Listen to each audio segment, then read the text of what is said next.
Hello and welcome No. to episode number 3 of The Great Pretenders. And much like there is four corners in the western part of the United States, we are finally able to have all four of the Great Pretenders here with us today. And much like in the first episode of the series, we recorded because Matt was not able to be here. He was too busy watching The Batman.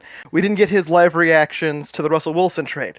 Well, as you know, in episode 2, Robbie was not here to discuss the fact that, well, his quarterback has returned from the grave. And Robbie, I have to imagine you're over the moon. Yeah, man, couldn't be more excited. I mean, I kind of came out of nowhere. I mean, we was retired 40 days. So, I mean, 40 obviously days, the Bucks yes. went from I mean, their title odds went from middle of the pack to literally number 2 in 30 seconds after his retirement tweet. So, unretirement tweet. So, I couldn't be more happier. I mean, we're a middle of the road team without him, and with him, Super Bowl contender. It So, turned the whole entire NFC on its head. I mean, there's yeah. nothing else to it but that. Moreover, so immediately upon his return, the magic that encompasses Tom Brady's form returns, and Belichick gives his old friend Shaq Mason for free. Pretty much for free. I mean, a 5th-round pick, and it's just the Tom Brady effect. I mean, a few of the key free agents for the Bucks re-signed. You get Gage Carlton came Davis in. back. You get Leonard Fournette back. I mean, really, the only loss so far is Jordan Whitehead, and that's is what it is. But And of course, I mean, that's Marpet just to people want retirement. to play with Tom. So, Marpet to retirement's a big deal. But you get Shaq Mason, another Pro Bowl level left guard to fill his spot. So it's Yeah, I mean, feeling good. I mean, yeah, that's the Tom Brady effect. when it rains, it pours for Tom Brady. I mean, for Tampa Bay, there, you were wondering, are they in on any of the trade rumors? Do they want anybody? Are they going to draft a quarterback? We talked about that with you in the first time. You thought maybe they would Yeah. take a quarterback, and immediately Tom comes in and says, "Not so fast, my friend."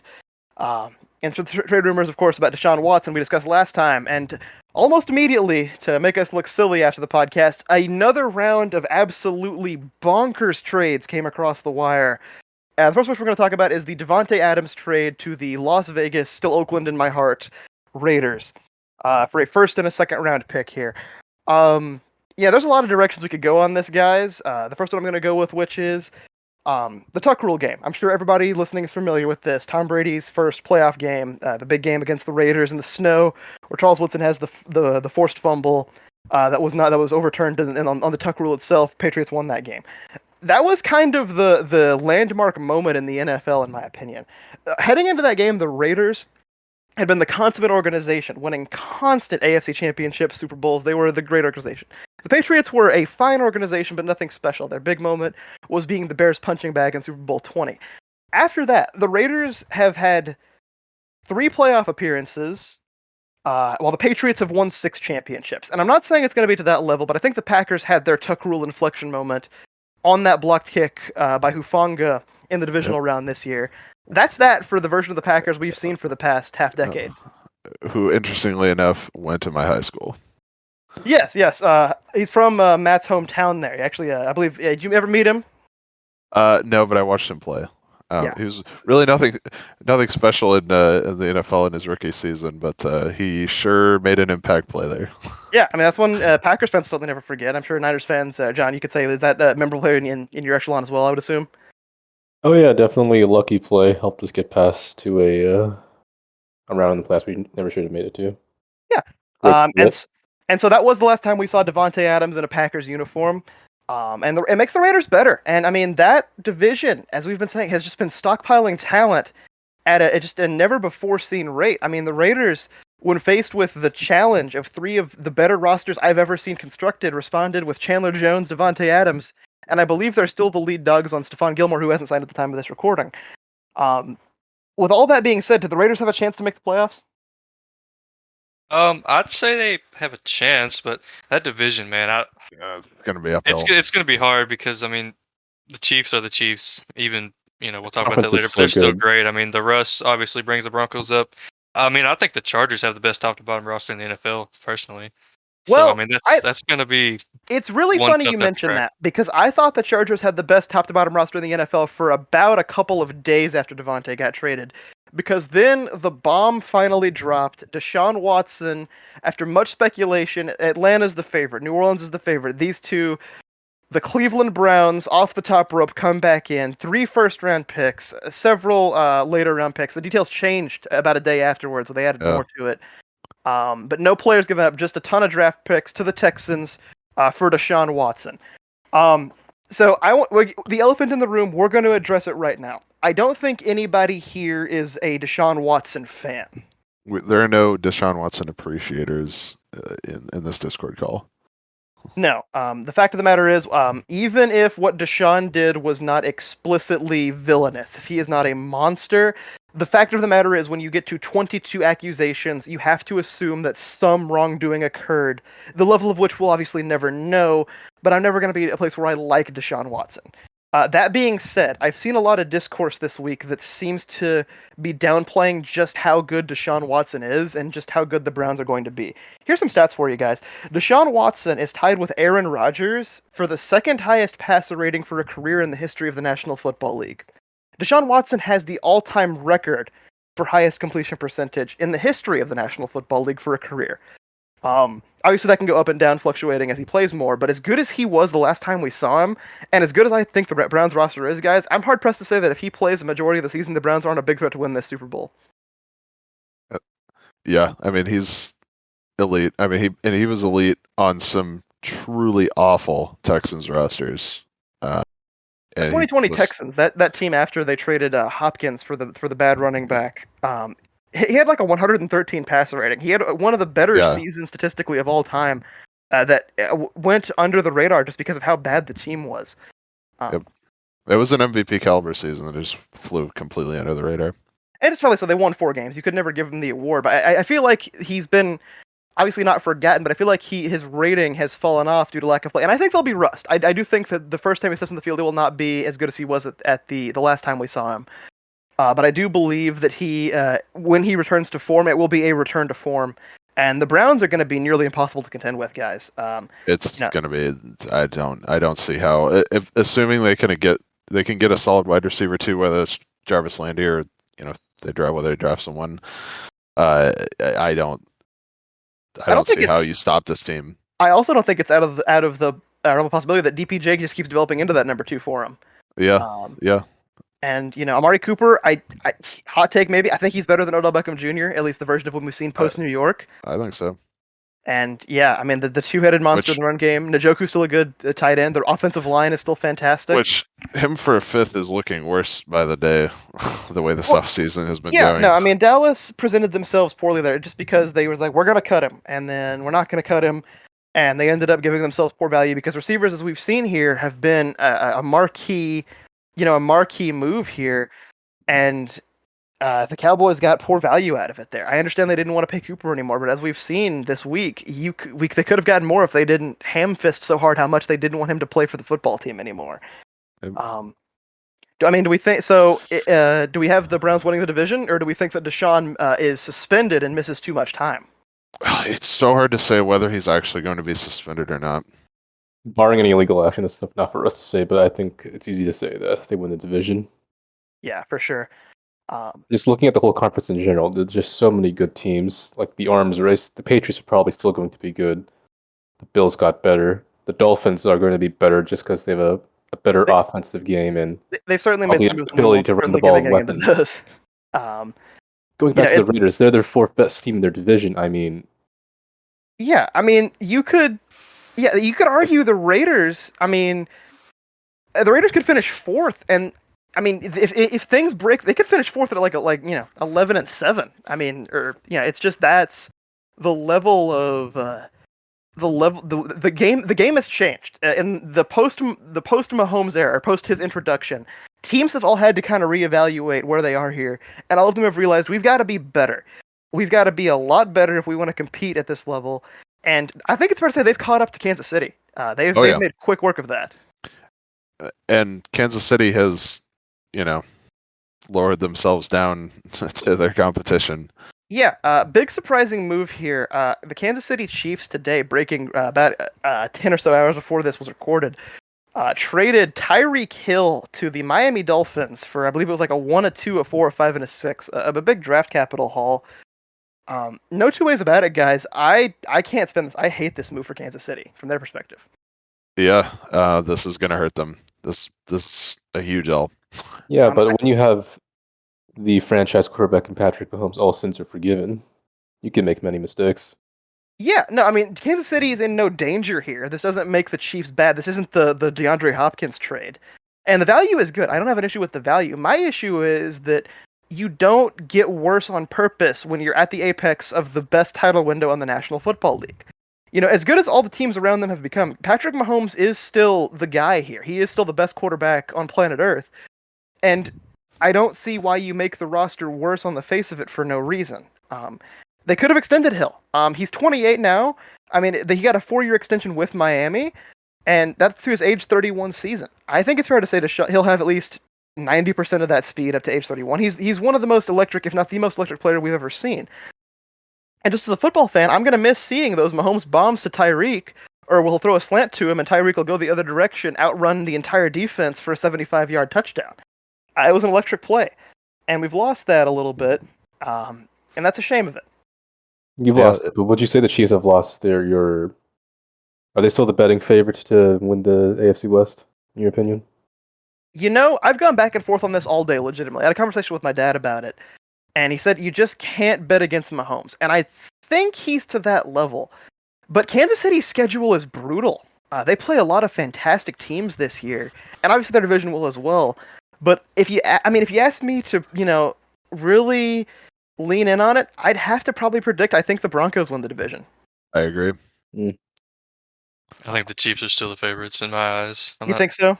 I mean, I think so, and I'm kind of with you. You don't trade a Tyreek Hill unless you have to. And unlike you, I'm not in love with the haul. I mean, the first round pick they got's pick 29, so that's not. It is true. They could have gotten the Dolphins pick. They couldn't even get the Dolphins to give up their own pick. They had to give up the one they traded last year in the Trey Lance deal. So I mean, it'll be different. I mean, you hear people saying today, is Patrick Mahomes going to miss Tyreek Hill more than Tyreek Hill misses Patrick Mahomes? No, I don't think that's true. I'm not really worried about the Chiefs. I still think they're the odds-on favorite to win the division. That's just because Russell's new with the team, and the Chargers are good, but they're still really young. I mean, I think they'll be good, and the Raiders, they're good too. But I think the Chiefs, I mean, their system's there, no coaching change. And Tyreek Hill not being there will take an element out of their offense, but I don't see it slowing them down maybe as much as people are thinking.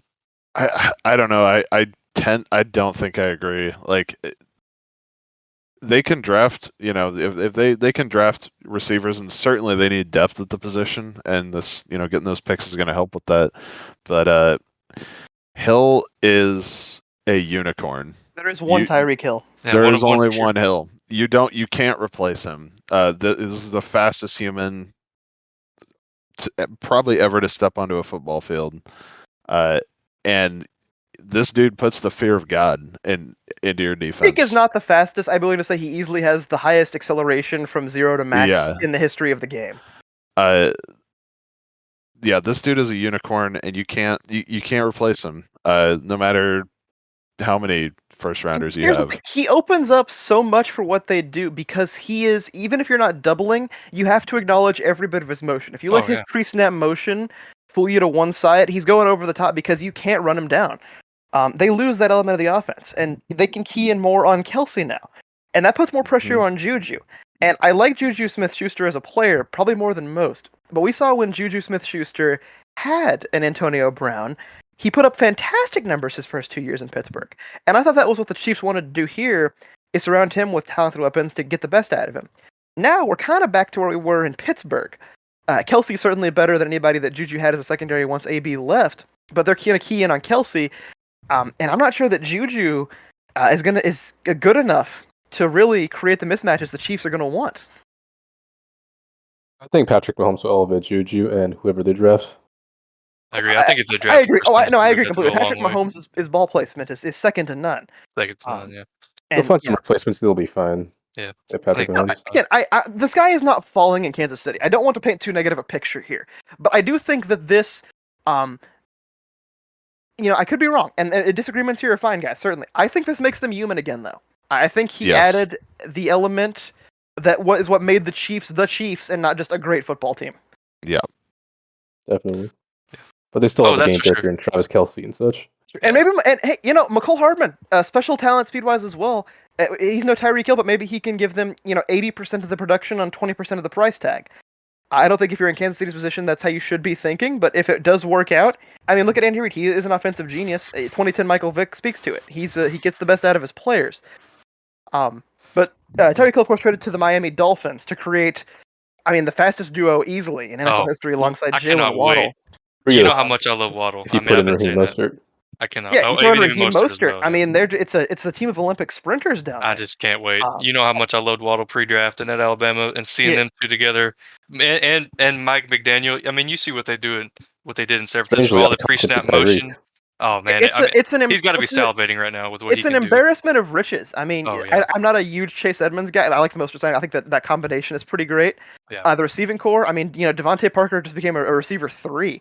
That's pretty crazy because he's a talented ball player, and he's going to be able to get mismatches easily now because teams are going to have to go over the top with Waddle and Hill.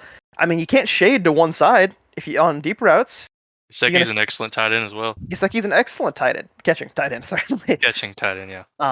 And all of that, and I hate to be that rude, but you got that chain to Tua Tagovailoa, who isn't special. There was Love that it. picture. Love the move. I mean, there was that you're gonna picture. find out It's a great right move. now. There's a picture I showed you guys earlier where Tua with those receivers It's is a bit like trying it's to. like a 50 cal bullet being loaded into a Glock. Yeah, exactly. It's. I mean, we're gonna find it. The Dolphins and Mike McDaniel have put the pressure on Tua, and listen, I sent maybe not elite numbers, but if you're not good I this sent year, a text we're gonna message know it. earlier today, and it said, That's exactly what they should have I done. said, mean, if anything special exists in Tua Tagovailoa, we will see it this season because it is Oh, yeah. impossible for you to be talented and not produce with this group. Oh yeah, And make or break. Mike McDaniel's put himself in a position where he's granted Tua all these weapons and his special run game, and if Tua can succeed and put them over the hump, then Mike McDaniel has an excuse to get rid of him and get a guy he McDaniel wants has to build presented in. himself as a genius here, unlike Matt I love Rule. that guy. He is so And weird, but I love it. McDaniel rolls up. He's like, "All right, yeah, we've got this great offensive system. Tua, you're either going to work for me or you are not," and it's fantastic. And in addition to that, he's not only done that, but he's removed the other excuse. Well, what about the protection? They brought in Connor Williams, who has a massive penalty problem, and good luck to McDaniel to fix that. But as far as pass pro, he's not bad. He's a talented player. But more importantly, they landed the big fish of the O-line class, Teron Armstead from the New Orleans Saints. I mean, fantastic left tackle. That's a perennial All-Pro left tackle. It's franchise left tackle you got You there. add that to Robert Hunt and Connor Williams and Austin Jackson. He's still raw. He's not there yet, certainly. Are they going to play Teron at left or right? Because Tua's left-handed. Steelers left-handed. I honestly haven't heard anything about that. I would That's think interesting. I'm not sure. right-handed. As a left-handed person myself, I would like Tua to be successful, certainly in that regard. But I haven't heard. I feel like right tackle is likely, but Mitchell Schwartz, I believe it was, the old Chiefs tackle, said he could never have played left tackle because the hand fire off would be so different for the other side. No idea if Armstead would be the same way. Maybe he could just slop over and be fine. But it'd be interesting to see where they play him. Either way, he's gonna be a stabilizer on a unit that desperately needed it. Desperately. And the Desperately. unit he's leaving, of Austin course, Jackson was not the future. he might be as the other side tackle where you can hide him a bit. But yeah, Austin Jackson was never going to be Teron Armstead. I didn't love the pick at the time. I liked the position. Yeah. I didn't like the player. And so the team that Teron Armstead left, of course, was the New Orleans Saints, where he had spent his entire career to that point. And the New Orleans Saints, every offseason, are kind of everybody's favorite talking point on both sides. The Saints enter every offseason, have for years now, some absurd number over the salary cap, and then fans who do not like the Saints, salivate at, oh, they're in trouble now. And then Mickey Loomis makes a ton of restructures and moves and gets the Saints underneath the salary cap, and then the Saints fans and those who like the Saints, at least from their perspectives, put their nose up and their smug grins. The salary cap is fake. It is. Robbie here is on the salary cap is fake side of the argument. I'm getting a t-shirt with that on it. I tend to lean further in the other direction. What the Saints have done is extend a title window with Drew Brees, is what they were trying to do. We're going to keep doing these restructures, push the money forward, so that we can keep as much of this team around Drew Brees together as we can.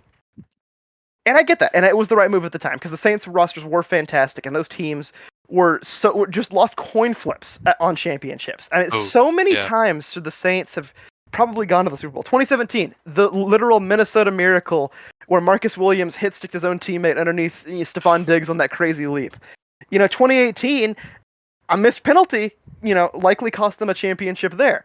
Just Saints, got the ball back in overtime and threw an interception, but still, overtime loss to the Vikings the year after. I mean, the Saints have been fantastic and close, and if not for the Robbie, you're gonna who was it that forced the fumble in the Buccaneers Saints playoff game last Antoine year? Winfield. Antoine, if not for the Winfield fumble, they may have won that game as well. That was a big play. So the Saints have been very, very close. The problem is now that people are saying that the Reaper is never going to come collect on New Orleans. The Saints are going to be fine. That's not really the case. Trey Hendrickson left. That's a player you'd like to keep. You look what you saw what he did for Cincinnati this season.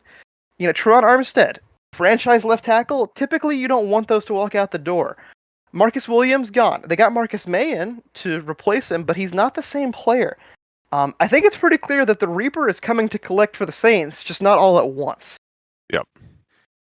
You see a lot of Saints fans who proclaim that the cap isn't real and Mickey Loomis is just some sort of genius. That they're not really shedding talent. And I'm like, are you sure? Just because you're cap compliant doesn't mean your roster's getting not worse. Exactly. Just because the roster is getting worse. Just because the Saints are not literally sitting over the cap and Goodell is having to invoke the cap rules to cut players from the team does not mean that the Saints are being negatively affected. Due to all the constant restructuring, for one, they are losing talent very slowly, but moreover, they've lost any and all maneuverability on the roster whatsoever. They can't trade any of their core pieces. An injury or a reduction in production would be catastrophic. And you look at the roster right now, and it's not in a bad place by any means, but it certainly isn't foolproof. They still don't have a quarterback that I believe in. They re-signed Jameis. He is the definition of fine. Robbie, you're a Tampa guy. You may have a softer view on Jameis than I. I don't. Yeah, he's fine. The receiving core is Daboll's my bad. guy, but he's just fine. Yeah, exactly. The receiving core is bad outside of Michael Thomas, who we haven't seen in a while. The tight end room was always fine, but how much of that is Sean Payton being a wizard? I think that he deserves credit. The offensive line is fantastic, but it just got a lot worse. Teron Armstead isn't a nothing piece to replace. Maybe you kick Ramchick to the other side, but then instead of having two elite tackles, you've got the one. Andrews Pete is getting older. On the D-line, you've drafted Peyton Turner. I don't believe he did a ton last season. Your linebacking room is like Pete Werner, Zach Bond, and an ever-aging Demario Davis. The corner room's good. I like Gardner Johnson and Marcus Lattimore, but your safety room just got a lot worse and older, for that matter. Marcus Williams is a lot younger than Marcus May. So you've got this aging core, and you're paying all those guys, and they can't move off them for a long time. Yep.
Yeah, I mean, so the cap, it's flexible, but it can't be ignored, is what we were saying here. And, the Saints, I mean, they're not, like I said, they're not the worst roster in football. They're not the Gettleman Giants where, they're just hanging on by a thread here.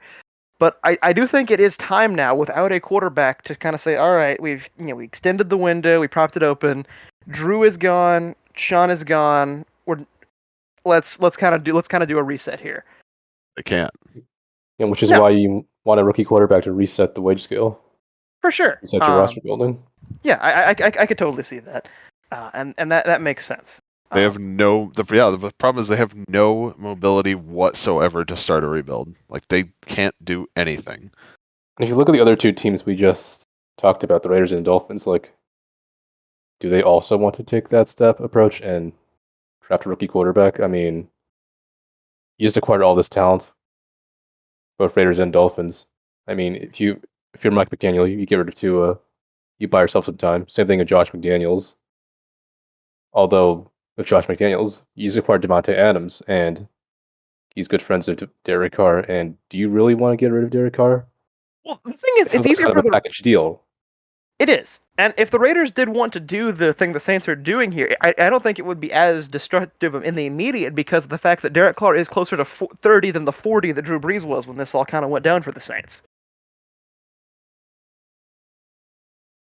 Now, granted, the Saints, of course, are not the only team in the NFC South, and neither is Tampa Bay, and we, of course, have the Panthers, but they suck, so we're not going to talk about them today.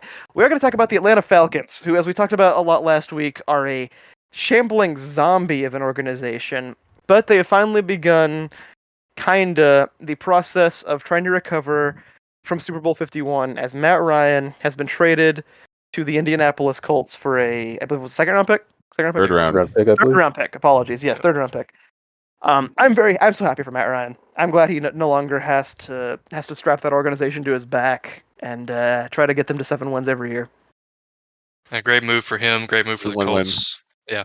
It was a Even great for move for the Falcons. Falcons. I mean, they're trying to Yep. start the rebuild, so it You worked know, out great. it's a good move for the Falcons. I don't think any move they can maybe be classified as great.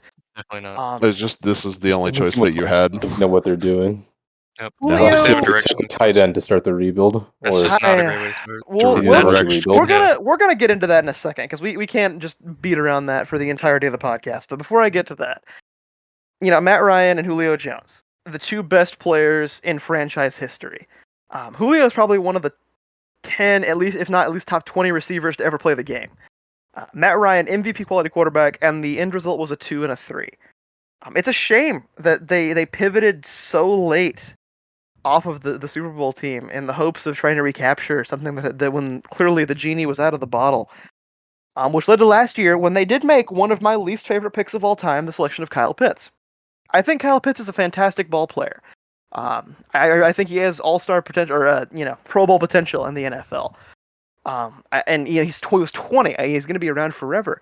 The problem is when the Falcons are not, and were not certainly, anywhere close to even competing to win their division, let alone win a championship.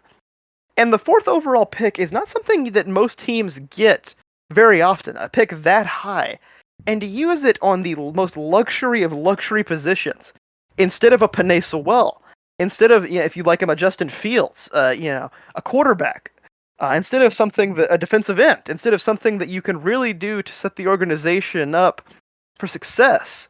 Or trading down. Or even trading down, which they should have done, because what the Falcons really do need is 15, 20 new players.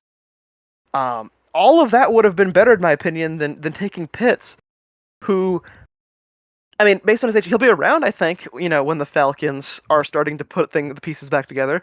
But yeah, he's going to be on or about to get his second contract by the time that we even start to see them recover, I think. Yeah, he's still going to be. You're going to have to pay him when they're still bad. Yeah, I mean, he'll be Larry Fitzgerald on the 2000s Cardinals. He'll be this bright spot among the wreckage.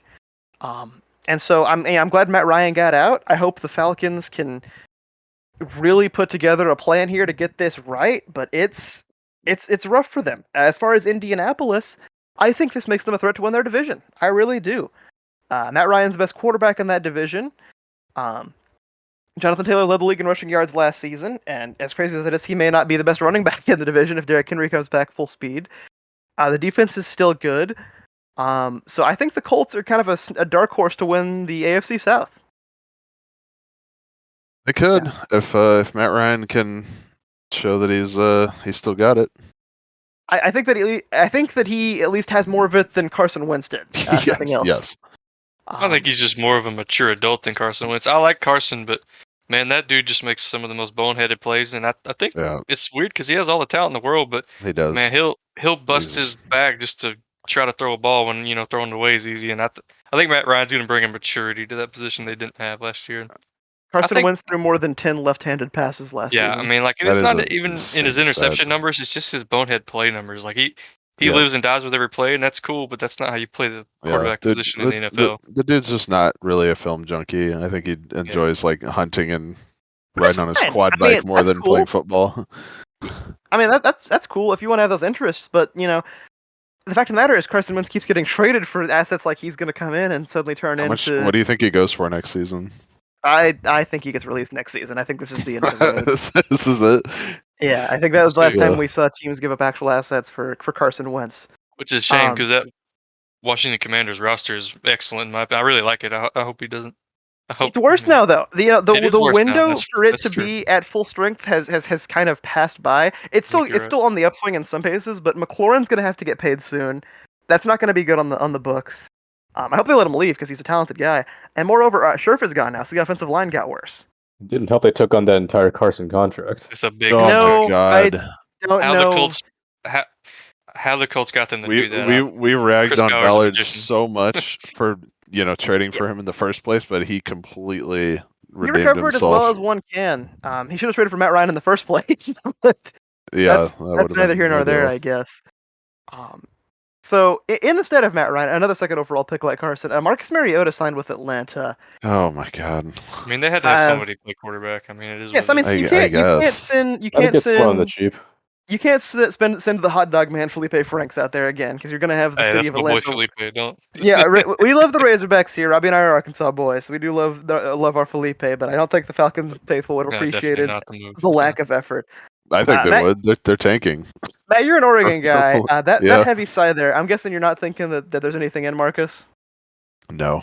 I love the guy. He's like he's like the nicest dude alive, but like I just don't. I think at one point he had potential, but the Titans beat it out of him. Titans ruined him. the Titans ruined him. Yeah. I don't have anything else to say. He was. I think he was on the upswing, but I remember if it was a broken leg or a broken foot in the 2016 season, and the momentum leveled off. That He was had one of the other things. He just could never stay healthy. he had the one moment where he had the deflection pass, against the Chiefs in the playoffs and that crazy comeback. And I think they scored first against New England the next week, and since then it's just been kind of a downward spiral. He shows I like just passing the ball and stuff, but he's more or less just football Victor Oladipo or Markel Fultz now. Oh, that is an apt comparison. Goodness gracious, that's accurate. Yeah, I mean he's the shell of what could have been, and it's a shame because I think what could have been was a franchise quarterback. His first game, he had 5 touchdowns, I think, against the Mhm, Buccaneers. That's right. Yeah. That's right. He was fantastic. Speaking of the shell that could have been, let's take a brief step into the time machine here, fellas. As we look at the great pretenders in the year 2027, we're having the exact same conversation about Trevor Lawrence as he tries to rehab his career somewhere in the NFC East because the Jaguars are going to kill him. Oh yeah. So the big thing of the past couple days, in addition to all the trade news, of course, was the Athletic article about Urban Meyer, and his tenure of doom as the head coach of the Jacksonville Jaguars. What a disaster. What an every year. unmitigated disaster. You always look for the angles here. You try to play devil's advocate, but Urban Meyer might be the devil. So, I mean, there's been outcry that he's, this is the worst coaching hire of all time. He might be. The only pushback I could present is Hugh Jackson. 131-1, the run there. I don't think Hugh Jackson was human garbage. No, No. Hugh Jackson is arrogant and probably a liar. Probably. I don't think Reapers. That's an in joke, everybody. I'm not going to explain it here either. Yeah, I mean, Urban Meyer is presented is clearly a bad coach and not a good person. We all heard the kicking story that got him fired, kicking Josh Lambo. This article brought so much more to the forefront. The Telling finger guns on the dance floor at the Chop House. yeah, I mean, Dear Lord. yeah, goodness You guys gracious. think Yeah, Urban Meyer is just this awful, have like a bad coach, or if or if it was his plan to infiltrate the NFL, get the bag, and then get fired? I can't He's imagine he was sure- hurting for money of any sorts. I mean, my He's- goodness. he had a desk job on like Big Ten Network or something. I think Yeah. John, I'm going to be honest. What I think it is that Urban Meyer, as all head coaches have to be, was a little bit overconfident. And moreover, I think he genuinely believed that this would work, and I genuinely believe that he did not understand how the pro game worked. This struck me as a man who was out of his depth. Of course, it's not going to work if you're being a huge POS to every staff member and But player on your team. But here's the thing: it's obvious that's how you operated in college, and you won national championships. It He was won national championships telling receivers, "Oh, hey, like, you're not good at route running. Like, if I cut you, you're probably not going to make $15 at Mickey D's." It's hard to imagine it worked that way at Ohio State. what I think happened is there because for one thing, he was successful and he was an innovative offensive mind at first. So what I think happened to some extent is he had these unreal recruiting classes. If you go back and look at the 2014 Ohio State team that won the national championship, you see an NFL roster there. I think Marshawn Lattimore was there, a bunch of other NFL quarters. Obviously, Ezekiel Elliott had the crazy playoffs. Well, even And- before at Florida, I mean, look at the talent on those Oh Florida yeah, teams. the Florida that he had. teams. I mean, My Tebow, goodness. Riley Cooper, the Patriots tight end who will remain nameless for the time being. The I know Pouncey the- brothers. I know the Jaguars are the bottom of the barrel in the NFL, but like an NFL team, full NFL players like the Jaguars could still beat up any of these college teams. So Urban Oh, yeah. Meyer, there was talent on the Jaguars that he could work with. Yeah, No. you see new coaches come in all the time with awful rosters and somehow eke out a couple wins here. He and there, obviously but didn't they surround really himself don't. Brian enough Dolphins people. back in the heyday when he took over and he blew up that roster. Exactly. Well, Urban but obviously that- didn't surround himself with enough NFL guys because if he doesn't understand the ins and outs of the game, that's fine. But you surround yourself with people that do, so you understand it. Like he obviously didn't. Urban whatever genuinely had one way to treat people, and it had worked, and he thought it would work in the NFL. And it That's just didn't. not how it works in the NFL. No. The things they're like, I'm gonna fire you, and you're gonna be making $15 an hour if I leave here. If you guys screw up out there, I'm not gonna do anything to you, but I'm gonna fire the coach. This doesn't affect grown men who are making more money than the coach. Yep. Like DJ Chark there said, like he thought he's gonna try to be manipulative here. DJ Chark doesn't care. DJ Chark wants to win. Obviously, when he went to the Lions. I'm sorry, Lions fans, I had to get one joke in. But he's there to win games, and he's here to do his job. But he's not some bright-eyed, bushy-tailed 17-year-old who's afraid Urban's gonna pull his scholarship, and he'll have to start all over here. He's a made man in the NFL. He's a Pro Bowler, and Yeah. Urban was clearly the czar at Ohio State and at Florida and everywhere else he's been up until Jacksonville, and he was not ready to have less power than he was used to having. he had the quote. What was it? It's like playing Alabama every week. I believe that was No genuine. kidding. I believe Oh, he yeah. genuinely was not used to not having a talent collection of 25 NFL players to go play against small school colleges and have to get up for 1 to 2 games a year in the same sense. He didn't expect things to be as hard as they were. There was an excerpt in there about Urban saying after week 1 where the Texans stunned them in a game that I think we were all surprised to see the Jags lose because of how bad we thought the Texans were going to be. And he was apparently saying things like, "Oh, it's fine. I've never lost 2 games in a row." And they did lose the next week. And after I think it was week 3 in Cincy, they said he almost had a breakdown. Urban Meyer is so removed from failure as a football coach, I don't think he knew how to deal with it. I don't think he saw it as a possibility anymore. And, that's dangerous. And Urban obviously isn't a very nice guy in the way he treated people there. And it's, the John Brown thing, these boys are from the South thing there, Yikes. Yeah. At its best, it's a dumb joke because Lawrence is from Georgia and went to college at Clemson. At its worst, you fill in the blanks. At its worst, it's worst. And everybody kind of latched onto the Aaron Donald thing. This is coach speak to the T. I think he was joking. So if you haven't heard it, There's obviously, no shot. Yeah, Aaron's, he was he joking. said, oh, what's this 99 on the Rams? I hear he's going to be a problem for us. I've heard coaches speak like that before. I think it's pretty obvious that this was in jest, and it's just cut to make him look worse. I do believe he didn't know who Debo Samuel was. I 100% believe that part as well. He didn't know who Debo Samuel was. But no, he probably knew who Aaron Donald was, at least in passing, and he was like, he's a special player. How's he gonna be? If Andy Reid had said that, I could hear Andy Reid saying that, and at a press conference, who's the 99 on the Rams? He may end up being a problem for us. I could see him saying that. I could see Belichick saying it. He's in that really deadpan, way that he kind of tells his humor. But there, it's Jacksonville. It got rid of a problem, but they didn't get rid of all the problems. Trent Baalke is half still the problem. there. Yeah, I mean, Baalke is still at 1/3. Yeah, the fans tried. They really did. 1/3, because Baalke there, but beyond that, you've got the Khan family running the team. That is the biggest problem. Here's the thing. There's three elements of the Khan family. You have the NFL fan base, the Clown Town thing. You have AEW, their wrestling company, which is pretty popular among the wrestling fan base, actually. And then you have the Fulham fans over in England for the soccer team.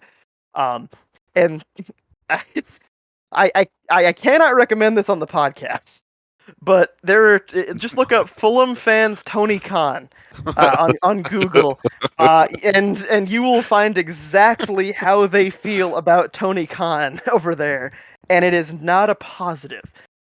Their sports ventures have not been successful in the slightest, and you had a real chance to attract a good coach here, and Doug Peterson isn't a bad coach, but they've given him nothing doing. And the offseason was terrible for the Jags. Again, that's two in a row.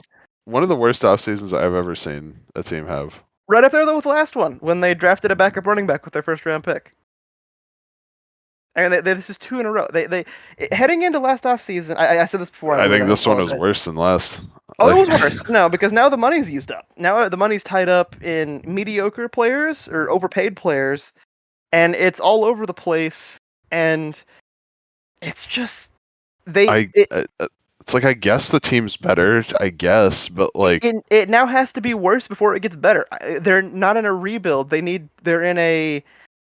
It's like if you're baking a cake and you used mayonnaise instead of sugar. Like, it's so shot. You should just restart now before you even you try to salvage this. I don't know what they do here. Like,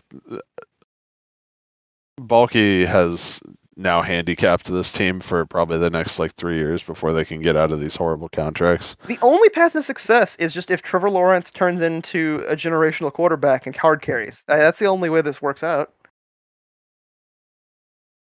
Yeah, it's an actual NFL practice scenario now. That's true. Yeah, I wonder what this practice is were like for him. Got me like, oh man, this guy doesn't know what he's doing. Do you remember when they basically they had a phony QB competition? They gave half of the starting reps to Gardner Minshew. There's so many things with Urban. I had forgotten about that. That was unreal. Didn't Urban ban music or something at one point during the I think so. I mean, it was just wild. You know how you can tell. This is the thing. You know how you can tell. I've realized recently when a coaching tenure is going to fail. When they try to get overly creative with the practices. You look at Urban. He was messing with the practices and all that stuff. You look at Joe Judge. Making guys run laps in bleachers and making all those linemen retire during the last preseason. You look at Matt Patricia making the Lions practice outside, when they were about to play a game indoors in the next game. When coaches try to outthink practice, they tend to fail on game day. I just want to know how stupid giving half the starter reps to Gardner Minshew is. It's unbelievably. It's probably some college motivational tactic. It's game week. The starters need all the installs for the other starters on the offensive line and the receivers. You can't just. That's ruining your game plan. He just didn't know. I don't think he understood that was a problem. I really think that he bought into his own hype and believed this was the way to do things.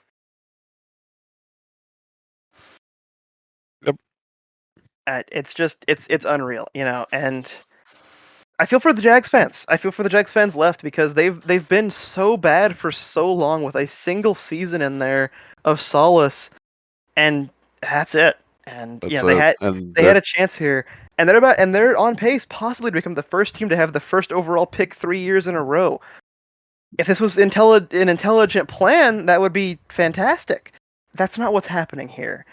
This is a team getting worse despite being the worst already, and it's a shame.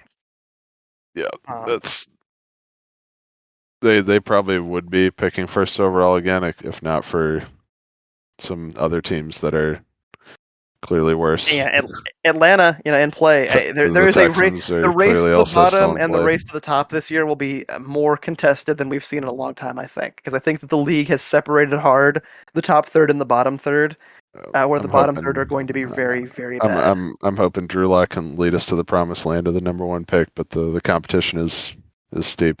You don't believe that Lockett being one letter off Luck is going to be the next great Seattle Seahawks quarterback?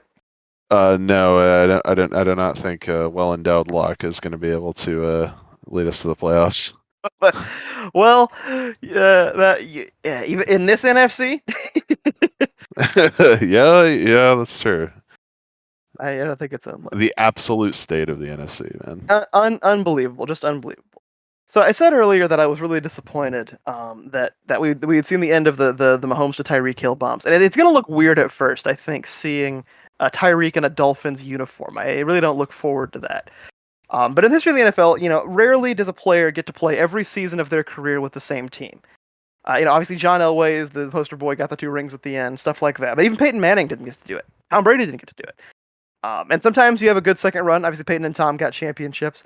But what are some of the kind of cursed images, the worst times that a player, played for a different team at the end of their career? What do you think of when you think about that? On the top of my head, I just scrolled through Twitter one day. I just saw this abhorrent image of Randy Moss and the Titans. Oh, And this is before Oh, this is before he came out of retirement, joined the Niners, and he was already pretty useless then for us. But man, he's looked awful in that Titans jersey. Yes, this is either 2010 or So 2011 cursed. about. He had just left the Patriots in the trade. He goes to Tennessee, and it's that late 2010s. It's not the original McNair. It's that 2010s Titans with the white helmet, the light blue jersey, and the dark blue pants, and Moss in the '84. And it's like he stopped being cool overnight. And it's no, that's got to be up there. That division is good for that kind of thing because you also have Andre Johnson on the Colts. After his great career with the Houston Texans. You've got Frank Gore with the Colts as well. Matt Hasselbeck with the Indianapolis has signed a lot of veterans during the Ryan Grigson era to help fill it's in the kind of their gap. thing. I think my most cursed one easily is Emmitt Smith when he played for the Arizona Cardinals those few years. That Oh is my one of the God. most cursed, and he wasn't good there at all. But that was one of the most cursed images that I remember seeing was when he was in that red Arizona Cardinal uniform. It just looks so strange. So it's funny you mentioned that because I've also got a guy that played for the Cowboys for a while, but he played for a lot of our teams here actually. In fact, he played for everybody's teams here, but yours, Rob. It'll be Terrell Owens, who started off with the 49ers. Went to the Him in a Eagles, Seahawks uniform is cursed. came to my Cowboys, It's yeah. extremely cursed. Yeah, came to my Cowboys. Went to the Bills. Had the Seahawks tryout within the 10 jersey. Didn't he also play with the Bengals too? Oh, you beat me. Yeah, exactly. He Yep, also played a yep. year for the Cincinnati Bengals with Chad Ochocinco, Ugh. who himself has one of these, Chad Ochocinco, when he went to the Miami Dolphins and the Patriots. Yep. Even the greatest of all time at receiver, Jerry Rice. Look at him. I like to remember Jerry not as a Raider or a Niner or a Seahawk. I like to remember him as number 14 on the Denver Broncos in his final preseason. Yep. It happens all the time. It's the nature of the game. Adrian Peterson probably has like 15 jerseys in a row that aren't Yes. Vikings that people are going to remember him most for. So it's all in all of sports, and it's a shame of it that that guys do go out this way sometimes. But at the very least, it leaves the opportunity for them to be made fun of in a podcast years after the fact. And with that, ladies and gentlemen, brings to a close episode number 3 of The Great Pretenders. Thank you so much for watching, and we will see you next time.